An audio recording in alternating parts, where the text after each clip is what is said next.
ပြပြချင်းနဲ့ပြပါအောင်နော်အဲ့တော့ကျွန်တော်ကစောက်တို့ဒီစောက်တို့ပေါ့နော်ဒီစောက်လေးထွေတယ်ပေါ့စောက်တို့ပြအောင်ဖတ်ဖို့လွယ်လားမသိဘူးလွယ်ပါဘူးမလွယ်ဘူးနော်စောက်စာ7မိနစ်တက်အောင်လွယ်နေစောက်7မိနစ်တော့မှပြအောင်ဖတ်ဖို့လွယ်လားမသိဘူးလွယ်နော်နော်ဒါနော်ကိုယ့်ကိုပြန်ပေးကြည့်ပါနေ့တိုင်းစောက်ဘလောက်ဖတ်တယ်ပေါ့နော်ကိုယ့်ကိုပြန်ပေးကြည့်စောက်ဖတ်ပြတာများလားမဖတ်ပြတာများလားမဖတ်ပြတာများ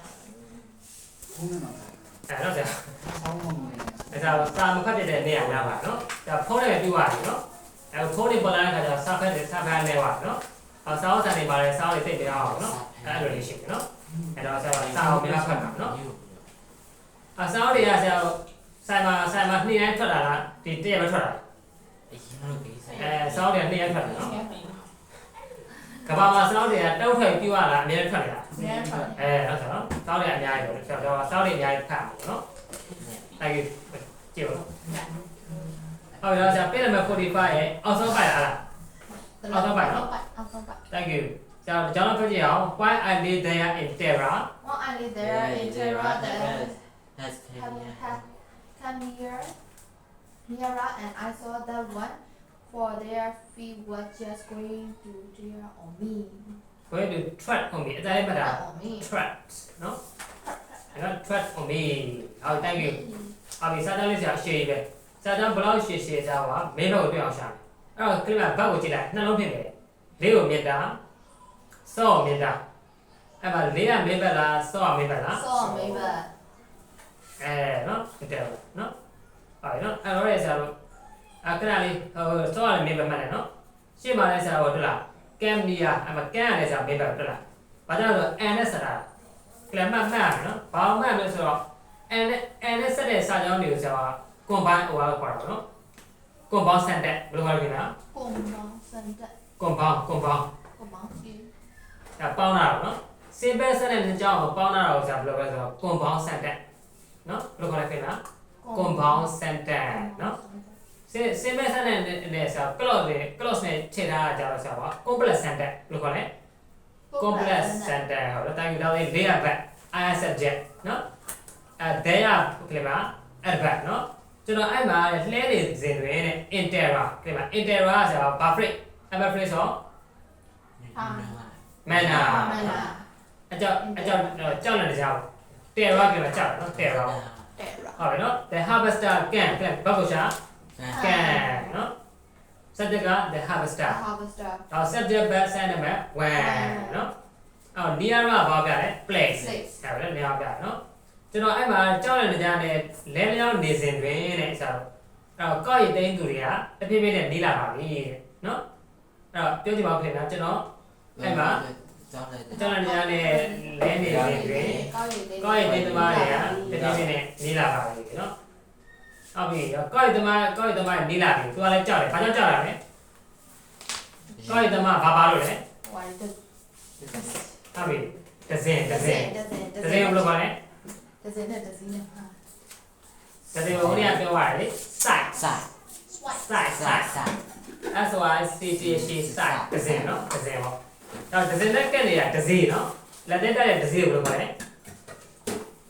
ဒဇင်ကြတော့ fire နော် fire ဒဇင်နော် fire ဒဇင်ကြောင့်ဒီ sound လေးထည့်တဲ့အိတ်လေးကိုလည်း fire နော် fire ဒဇင်နော် back form ဟို site ကကြောက်ဒဇင်နဲ့ဒဇင်နဲ့နော်တဲ့တော့မကွာပါဘူးနော်ဟုတ်နော်အဲ့တော့ harvester ကကျွန်တော်တော့ကတ်လာပါပြီ I saw ဘာကိုရှာ saw စက်တက I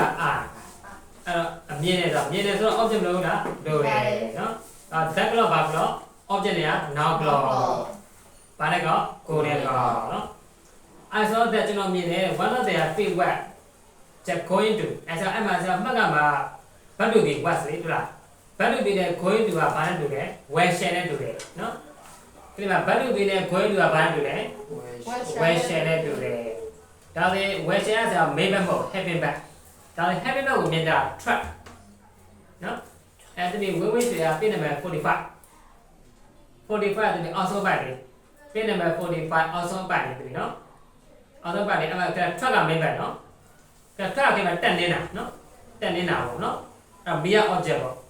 ကျွန်တော်မြင်တယ်သူတို့ရဲ့ခြေထောက်တွေကကျွန်တော်တက်နေတော့မယ်နော်သူခြေထောက်ကြီးတွေနှမ်းတယ်အောက်မှာနေနော်တက်နေတာပြန်မှာ trap နော် TIE trap တက်နေတာစပါကမှာ although I pray only for a quick death although I pray only for the quick death I pour help in the shower started out in terror as I saw their food can be over အဲ့ကဲအဲ့မှာဆရာဘက်ကကိုမြင်တာပါ pray ရတဲ့ဘက်ပဲအောက်ကဆရာတို့ shouting ရတဲ့ဘက်ပဲနော် pray ရမိတ်ဘက်လား shouting ရမိတ်ဘက်လား shouting ရမိတ်ဘက်အဲ့ဒါ shouting ရမိတ်ဘက်နော်အဲ့မှာ shouting ကိုမြင်တာနော်နောက်ပြန် although even though လို့ပါလို့ရှိရင်ဒါဘာ clock အဲ့ဘက် clock ဆို contract စက်ကြည့်ပဲနော်ပြန်ဆက်နေမယ်နော်အတိတ်ပဲဘာလဲကဒေါ်ညာလေးပဲနော်ဟုတ်ပြီ although I pray တယ်အပြန်ဆွတောင်းတယ် I pray only for a quick death ဆိုတာမြန်အသက်ထွက်ပါစေလို့ဆွတောင်းတော်ညာလေးပဲကဲပါ quick death ကဆိုဘယ်လိုအသက်ထွက်ချင်တာမြန်အသက်ထွက်ချင်တာနော်တခါတည်းတုံးနေတဲ့တေဝါပေါ့နော်နမို့တေဆိုဒဏ်ရာတွေခံစားမှာစေလို့ဟိုလူကတက်နေပါလေဟိုလူတက်နေလို့ရှိရင်ဒါတခါတည်းနော်မျိုးတို့တွေကပြူပြီးတော့အဲ့လိုတေတဲ့တေပေါ့ဗျာသူဆွတောင်းတယ်လေနော်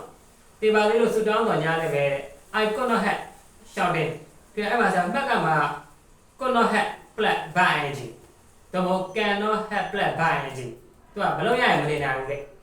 cannot have black by energy ကမလုပ်ရရင်မနေနိုင်ဘူးเนาะအဲတခါတော့လေ့ကျင့်အောင်ကျွန်တော်စာမဖတ်ရရင်မနေနိုင်အောင်ဆိုရင် I cannot help reading အဲဆိုတော့ cannot have လည်းရတယ် could not have လည်းရเนาะအဲဆိုမှတ်ကမှာ I cannot have လည်းမှတ်လိုက်เนาะ cannot have သူနာပါလိုက်မယ်ဆရာတို့ by energy เนาะဟုတ် cannot have မတို့လို့ရှိရင် cannot stand လည်းရတယ် cannot stand เนาะနောက်လို့ရှိတယ် cannot resist ISIST resist အဲ့တော့ဆို ing ကနော်ဒါပေမဲ့အသုံးများတာ cannot have အသုံးများတယ်ကျွန်တော်စာမဖတ်မနေနိုင်ဘူးပြောတယ် I cannot have reading ကျွန်တော် TV မကြည့်ဘဲမနေနိုင်ဘူး I cannot have watching TV watching TV I cannot have watching TV နော်ဟုတ်ပြီကျွန်တော် hamburger မစားဘဲမနေနိုင်အောင်ဆိုရင် I cannot have eating burger ဟုတ်ပြီနော်အဲ့ဒါပတ်သက်ပြီးတော့ဆရာနော်ဆရာကြီးမြတ်ရကြမတက်ခင်တော့ဆရာတောင်းလာပါလေတောင်းလာမှာဆရာတော်ဥက္ကအကြောင်းလာပြီရောက်ပါတယ်ကြောက်လားဆရာတော်ဥက္ကနော်အဲ့မှာဆရာတက်တယ်ဗောနော်ဆရာတော်ဥက္ကအဲ့မှာဆရာဥက္ကဆရာလည်းတက်တာပါအဲ့မှာ6လ9လလောက်မကောက်ဘူးနှစ်ပေါင်တက်တာဗောနော်အဲ့မှာတင်တဲ့ဆရာမတားတော်တယ်အဲ့သူတို့ကျတော့ဘယ်လိုတင်ပေးလဲဆိုတော့ဆရာမတွေကပတ်တန်လေးတင်ပေးတာဗောနော်ပတ်တန်လေးအဲ့ပတ်တန်လေးစကားပြောတော့တင်ပေးတယ်အဲ့ဆရာမဒါလည်းတင်ပေးတယ်ဗောနော်ခုနဆရာပြောလို့ပဲအဲ့ကျွန်တော်စာဖတ်ရမနေတာဘူး I cannot have reading အဲ့လိုကြောင်းရဆိုလို့ရှိရင်ကတိကဆရာမမြန်မာလိုပြောမယ်ကျောင်းသားများအင်္ဂလိပ်လိုပြောမယ်ဆရာအဲ့လိုလေ့ကျင့်ရအဲ့မှာနောက်တစ်ခုကျတော့ဆရာမရုပ်တရက်ပြောလိုက်ခဏမှခေတ်စားတစ်ချင်းတစ်ခုရှိတယ်ထွေးတာကိုချင်းဆရာတို့တက်တော့ကထွေးတာကအလည်းမကြည့်တယ်မချစ်ရင်မနေနိုင်တာကလွဲလို့နော်ဘာလဲမချစ်ရင်မနေနိုင်တာကလွဲလို့အဲ့တော့အင်္ဂလိပ်လိုပြောတယ်အားဆရာမပြောတယ်ဗျအဲ့ဆရာမမပြောတဲ့ဦးသားဆရာမပြောပြမယ် I cannot have 11 I cannot have 11အဲ့ဒါပဲမချစ်ဖက်နဲ့မနေနိုင်အောင်ဆိုတော့မချစ်ရင်မနေနိုင်တာကလွဲလို့အဲ့ဒါပဲနော်ဆရာမပြောပြနော် I cannot have 11နော်မချစ်ရင်မနေနိုင်ဘူးနော်မချစ်ရင်မနေနိုင်ဘူးနော်ဒါလည်းကျွန်တော်ကဒီမှာကျတော့သူမော်ပဲနေနိုင်လားနေနိုင်ဘူးမော်ပဲနဲ့မနေနိုင်ဘူးနော်ဘာကြောင့်သူ့ဆရာဘာဖြစ်တော့မှာလဲသူ့တက်နေတော့မှာနော်ဟုတ်ပါဟိုပုံပေါ်နေကောက်ရည်သိမ်းမဲ့သူကတက်နေတော့မှာ I started out in terror ကြောက်တဲ့ကြားနဲ့မော်ပဲနဲ့နေနိုင်လားမနေနိုင်ဘူးနော်ဟုတ်ပြီကလေးမ S ကိုမြတ်တာ S ကိုတွေ့ရင်အတိတ်ပဲ3မျိုးစင်တွေတော့ကြောက်တကယ်တော့တရားဘာလဲကောင်းလဲစင်တွေတရားကစင်တွေနဲ့ကျန်တဲ့လူကအောင်ဟုတ်ပြီတော့ကြောက်လည်းကောင်းတယ်ဆက်တော့ကြောက်စိတ်ဝင်စားတယ်အဲ့မှာကျွန်တော်ကဘာကြောင့်လဲဆိုတော့ခြေထောက်တွေကကျွန်တော်နားကိုနီးလာတော့ကြောက်ခြေထောက်တွေကကျွန်တော်နားကိုနီးလာတော့ကြောက်ကျွန်တော်ကြောက်တဲ့ကြားနဲ့မအော်ပဲမနေနိုင်ဘူးနော်ခြေထောက်ကြီးကနင်းလိုက်ရမလားနင်းလိုက်ရမှာနော်ဒါလည်းဆရာမှတ်ထားနော်တခါကျရင်ဆရာတို့ကလည်းမေ့ပြီးတော့ဆရာဒရဝါတွေအဲ့လိုမလုပ်တတ်ဘူးလားလုပ်တယ်နော်ဥမာတခြားဒရဝါပဲခွေးလေခွေးကိုကြောက်တော့ခွေးကိုဂဲလုံးနဲ့ကန်တယ်လေထုလိုက်ရမလားခွေးကတော့ကြောက်သွားတာပြောတယ်နော်အဲ့လိုမလုပ်ဒရဝါတွေဆိုဂဲလုံးနဲ့ရွယ်လာတော့မလုပ်ကိုယ်လည်းကြောက်တော့ခံရအောင်နော်သူများကရွယ်လာလေဂဲနဲ့ရွယ်ထုလိုက်ရမလားတုံးနဲ့ပြစ်လိုက်ရမလားဓာတ်နဲ့ပေါက်လိုက်ရမလားနော်ကိုယ်လည်းကြောက်မှာနော်အဲ့လိုဖြစ်သွားမယ်နော်အဲ့လိုမလုပ်ရဘူးလေနော်အဲ့ဒါနော်ကိုကျင်းစာတရားလေးပေါ့နော် I saw the food came nearer. About the sound were heard by the workman. The sound was heard by the workman and he ran out He into the yard and ran carried it back. ဟုတ်ပြီနောက်တစ်ချက် the sound were heard by the workman ဒီမှာဒီစာကြောင်းလေးက active voice လား passive voice လား What's the why? passive voice ဘယ်လိုသိလဲ What do we know about three net one? ဘတ်တူပြင်းတဲ့ပတ်တရီဟုတ်ပြီအတန်ကသူ့ဘောက်ကြားလားအလုံးသမားကြားတာလားအလုံးသမားကြားတာနော်နောက်တစ်ချက်ဒီစာကြောင်းလေးပြန်ပြလိုက်မယ် the workman had the sound ပြောကြည့်ပါဦး The workman had the sound. ဒါဆက်လက်နံပါတ်ဘယ်လောက်လဲဆက်လက်နံပါတ် Three. 3နော်ဟုတ်ပြီအလုံးသမားတွေကခုနက harvester နဲ့ဒီအတန်ကိုကြားတယ်အဲ့အတန်ဘယ်သူကြားလဲ Wow, kali ba already? ဂါလီဘာရဲ့အတန်ဟုတ်ပြီအမှစောင်းလို့တဲ့အတွက်လူအတန်လားပတ်ဝန်းကျင်လားအတန်လား Who that? ဟုတ်ပြီပတ်ဝန်းကျင်လားအတန်စောင်းလူအတန် voice Oh, who that voice? လူအတန် voice နော်ဒါဒီတန်မှားတော့ဂါလီဘာအတန်မဟုတ်သူတဲ့ကောင်ကတချင်ချင်နဲ့ဒီမှာကောက်တွေရိတ်တယ်ဆွဲကောက်တွေရိတ်တယ်ကိုခြေတန်တွေပေါ့အဲ့တန်တယ်နော် even as တဲ့နော်ဒီမှာ even ကိုမြင်တာ even ကဒီမှာဇင်တွေပဲ even ကတားလိုက်ပါတော့ဇင်တွေနော် Hateful came down. As even as Hateful came down, he had it better, no? အဲ့ဘာလဲဆိုတော့သူ6တော့ကလည်းအောက်ကိုရောက်ခံပြီးမှသူ6တော့ပါလာပြန်ရုပ်လိုက်တယ်။ဘာဖြစ်လို့လဲ။ဒါလေးပေါ်အတန်ကြနင်းပြီးမှစေလို့6တော့ပြန်ရုပ်လိုက်တယ် hold back ။ဒီကပြန်ရုပ်တာ hold back နော် hold back ဒါလေးပြန်နောက်ပြန်ဆုပ်ဆိုရင် stand back Stand back. နောက်ပြန်ဆုပ် stand back ပြန်သိ hold back နော် hold back ပြန်ထားတယ် put back Put back. put back or keep back နော် keep back နော်ဟုတ်ပြီနော်နားလည်ပါနော်အော်ဆက်ပါ the creature stood there looking look out to see where the light came from အော် the creature stood ဘာလို့ရှာ stood subject က the creature နော် subject က set number 1နော်အဲ့မှာတရားမကြီးကအဲ့မှာမတ်တရက်တယ်ဟုတ်ပြီ looking ကိုမြင်တာ ing ချင်းတော့ကြောင့်နဲ့ဗါရကတရားကြီးလျှက်နဲ့ကောက်တယ် Oh, yeah, that. ဟုတ်ပြီကျက်တာလည်းသူပဲကြည့်တာလည်းသူပဲဗါရကောက်လျှက်နဲ့ကောက်နော်မြေပြင်ကိုတေချာကြည့်တဲ့မတ်တရက်တယ်တူစီကိုချင်းနဲ့ကောက်လားဖွဲ့နဲ့ကောက်လားဖို့ရဲ့ဒီဝချက် where the noise came from where clock ဘာ clock now clock see ရဲ့ object နော်ဟုတ်ပြီဆက်ပြောပါနော်အတန်ဘယ်ကလာတယ်လဲဆိုတာကိုကြည့်ဖို့ရန်တဲ့နော်ကြည့်ဖို့ရန်မြေပြင်ကိုကြည့်လက်သွားကြက်လိုက်တယ်နော်ဒီအတန်ဘယ်ကလာတယ်ဒီစူညံတန်ဘယ်ကလာတယ်ကဲ noise ကစူညံတယ် noise ကနေမှာ now အကျစ်တွေပြောင်း noisy Noisy. နော်အဲ့ဒါပဲပြောင်း noisily Noisily. ဟုတ်ပြီကလေးက noisy ရဲ့ဆက်ကျင်ဘက် silent တော့မဟုတ် quiet တကယ်တက်တယ်ဆိုရင် be quiet be quiet တော့မဟုတ် be silent be quiet ရဲ့ be silent တကယ်ဒီမဆိုးတဲ့ကွာဟုတ်ပြီအဲ့လိုပြောမယ်ဆိုတူတက်ပြီးသား don't be noisy နဲ့ပြောမှတူတက်ပြီးသား don't be noisy မရှိဘူး don't make a noise မရှိဘူး Don't make it. ဟုတ်ပါနဲ့ don't make a noise အဲ့လိုပြောချင် be quiet လို့ပြောမဆိုးတဲ့ဆိုရင် be quiet ရဲ့တော့မဟုတ် don't make a noise don't be noisy မရှိဘူးနော် don't be noisy ဆိုမြန်မာလိုတွေးပြောလိုက်တာ don't make a noise မဆိုးတဲ့တကယ်ချင်း don't make a noise နော်ဟုတ်ပြီဆက်ပါ unless he saw lying on the ground ဟုတ်ပြီ unless ဆိုတစ်လုံးနဲ့ပြော finally နော်ဟုတ်ပြီ unless finally lastly last or all ပြန်ပြော Unless, finally, lastly, last of all. ဟုတ်ပြီ last or all တူတူပဲနော်တူတူပဲ so firstly ကတော့ရှင်းတယ် firstly တစ်လုံးနဲ့ပဲ firstly ပထမဦးဆိုတာနောက်ဆုံးကျတော့သုံးလုံးပြင်တယ်နော် unless finally lastly last or all လေးတော့နော် he saw me တဲ့ unless he last or for all last or all Oh, that's all. he saw me ကျွန်တော်မြင်တယ်လိုင်းရင်မြင်တာ ing လာတယ်ဒီချင်းတော့ကြောင့်တဲ့ဘာနဲ့ကောက် Clear that up. ဒီမှာလျက်ဘာနဲ့ကောက်လဲ Clear that up. လျက်ဒီမှာအောင်တားလေးကဘာနဲ့ကောက်လဲတားလေးဒီဟုတ်ပြီဘိုးရှိဘာနဲ့ကောက်လဲ Đúng là gì? Bây giờ được không bé? ဘိုးရှိဘာနဲ့ကောက်လဲ line ing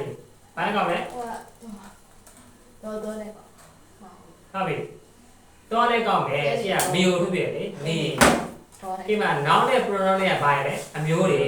နော် အဲ့မှာမီးရဆိုတော့နောက်ပဲအဲ့လိုင်းလဲနေတော့ကျွန်တော်သူမြင်တယ်လဲနေတော့ကျွန်တော်ကိုသူမြင်တယ် on the ground တဲ့နော်ဒါနဲ့အရင်ပြောတာကောင်းတယ်ဒီစလုံးတစ်လုံးဘယ်လိုဘာသာပြန်ရမလဲအရင်စိတ်ဝင်စားဖို့မကောင်းလား ကောင်းပါ အရင်ကောင်းတယ်နော်ဒီမှာဆရာပြောတော့နားထောင်မှာကိုယ့်ဘောက်ပြန်မှာလား ကောပြန်ပါ ဟုတ်ပြီ ကိုယ့်ဘောက်ပြန်မှာနော်ဒါကြောင်းမှာတော့မရအောင်ကြောင်းမှာဆရာမပြောတာဒါဆိုဒါပဲဒီမှာဆိုကိုယ်တိုင်ဆရာဘာလို့လဲပြန်လို့ရတယ်နော်ကိုယ်တိုင်ပြန်နိုင်လို့ရှိတယ်ကလေးများဟောတော့တက်အောင်နော်ဆရာကြီးတင်ပေးတဲ့ content ကိုပုံသေးချင်းအဲ့တော့ကျွမ်းကျင်အောင်လုပ်တာအဲ့တော့ကျွမ်းကျင်ပြီဆိုကလေးများဘာသာပြန်ကောင်းဖြစ်ပြီနော်တွေ့လားနော်အဲ့တော့မြေပြင်ပေါ်မှာလဲနေတော့ကျွန်တော်တို့သူမြင်တယ်စက်ပါ he look cautiously Cautiously cautiously as as we we look were at small small bag animal animal ဟောပြီ he look ကလည်းကြည့်တယ်နော် look ကဘက်ပေါ့နော်ဆိုတော့ဘယ်လိုကြည့်ပါလဲဒါဒီပါကိုကြည့်ပါနော်အဲ့ဒါဒီမှာတော့မပါဘူးပေါ့ခင်ဗျကြည့်တယ် cautiously ခင်ဗျ cautiously ကတတိရှိပါတယ်ကြည့်တယ်တတိနဲ့ကြည့်တယ်ပေါ့တတိနဲ့ဆိုတော့ဘာပြောနေလဲ manner နော်တတိနဲ့ကြည့်တယ်ဟုတ်ပြီ s ဒါဒီမှာဇင်းနေတော့ကြောင့်တကယ်တော့ဘာလဲကောက်လဲအဲ့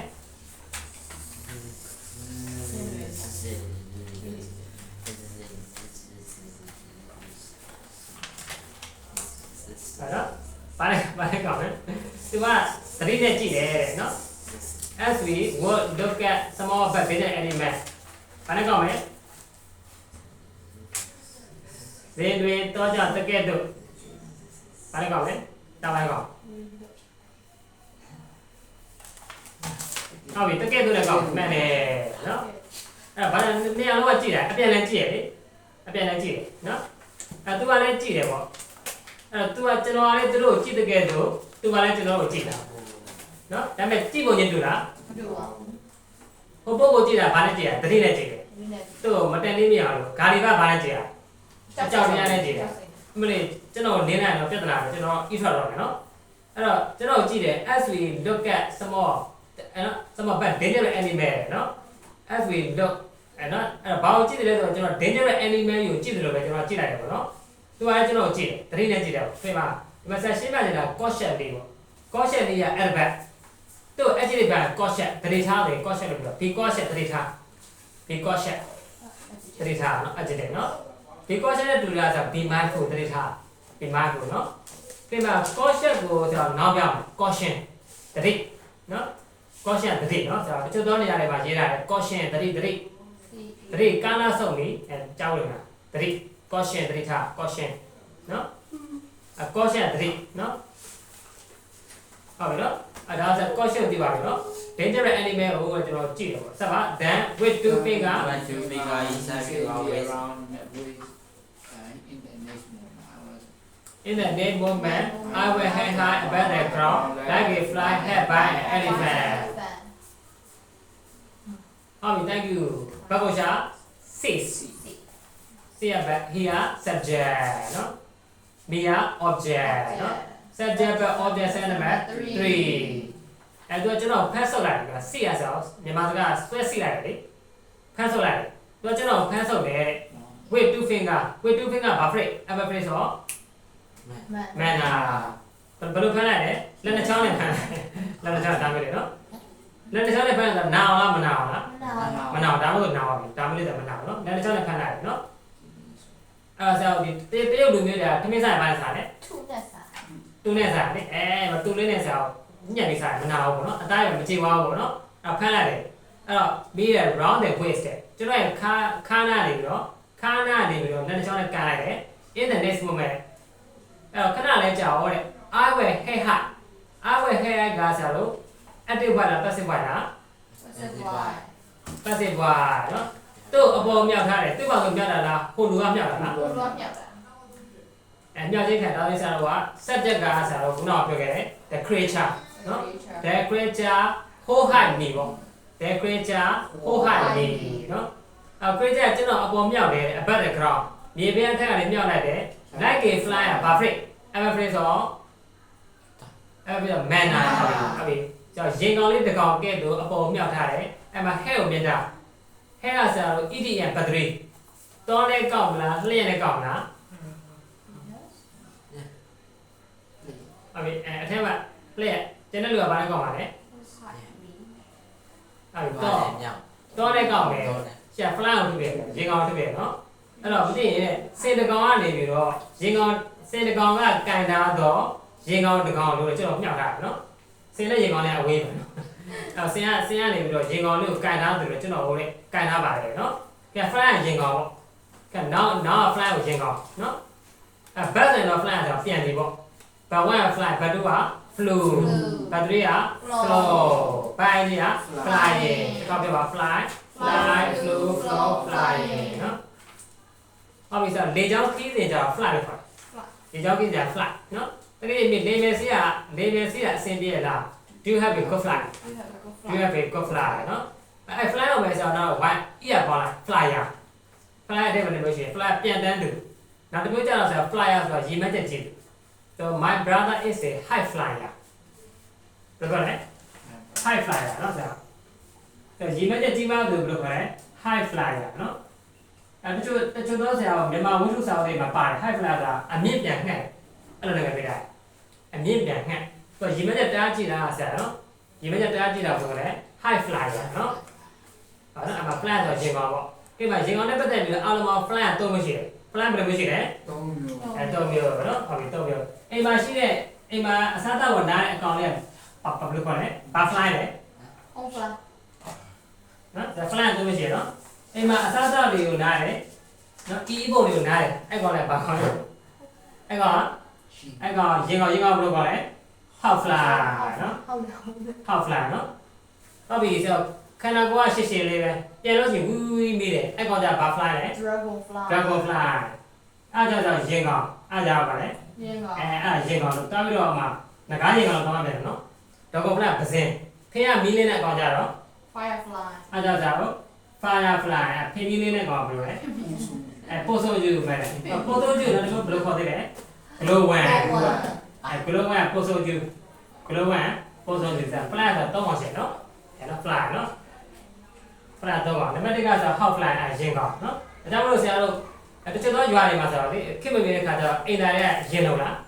ဘယ်လိုနော်ဆရာမြို့ကအိမ်သားရင်လုံးလား လုံး အမှန်တော့ဘယ်လိုပါဆရာဘိုးထိုင်တော့လုံးတာနော်ဘိုးထိုင်အိမ်သားလုံးလဲဆိုတော့ရေလောင်းအိမ်သားတိတ်မလုံးဘူးနော်